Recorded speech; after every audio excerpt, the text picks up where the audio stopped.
आजादी का Amrit Mahotsav.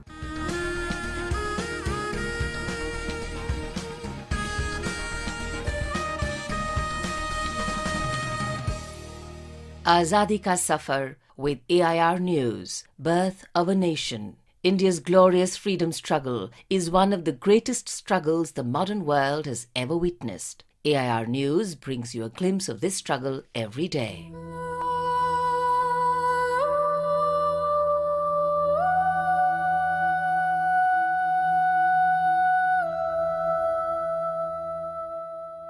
The Hindu Widow Remarriage Act, passed on the 16th of July 1856, legalized the remarriage of widows in all jurisdictions of India under British rule.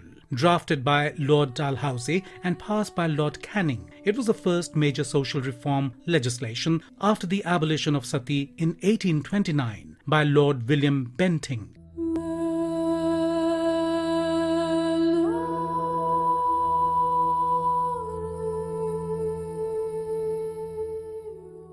Polygyny and child marriage were common practices in Bengal in the early decades of the 19th century. Girls were typically married off at a very early age and often to much older men. Consequently, young widows came to constitute a large proportion of the population. These widows were typically condemned to a life of harsh austerity. A number of social reformers tried to address these issues.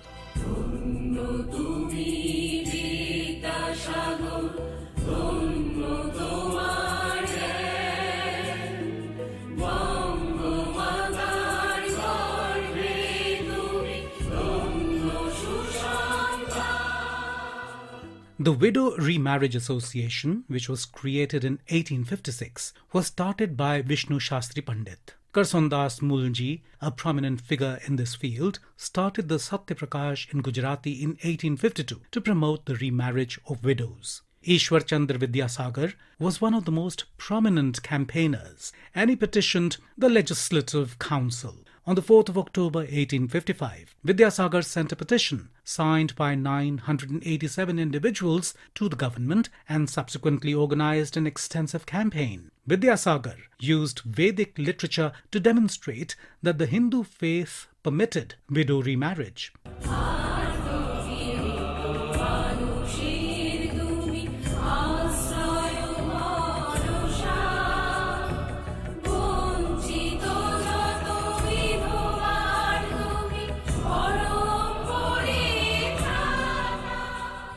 The Act validated and regulated Hindu widow marriages. It recognized a remarried widow's rights and inheritance as if she had married for the first time. The Act also legally protected males who married a widow. The first marriage took place in North Calcutta on the 7th of December 1856 when the Hindu Widow Remarriage Act was passed.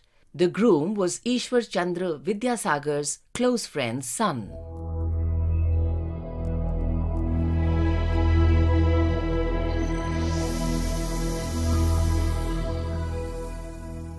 We also remember freedom fighter Umatat, who was martyred on the 16th of July 1939. A resident of district Shimla, Himachal Pradesh, Umatat took part in agitation against the ruler of the Dhami state, demanding the establishment of a responsible government and the removal of hardship of the state's people.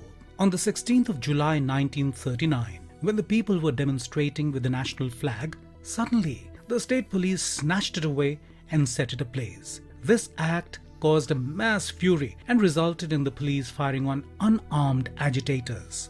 Umatat was killed in the firing on the 16th of July 1939. All India Radio News salutes the great daughter of the nation.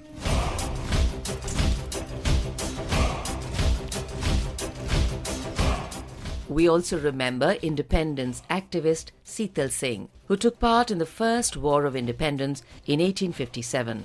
Singh was serving the English East India Company Army in Sindh, now in Pakistan, but left it during the uprising and participated in attacking and ransacking British establishments. He also offered financial help to his fellow activists and encouraged them to go all out to overthrow the oppressive foreign rule.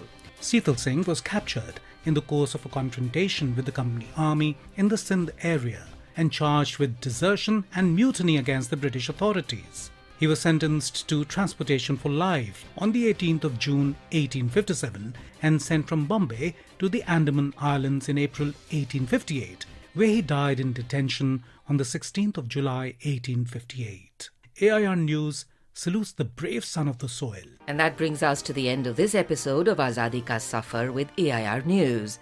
See you in the next episode tomorrow.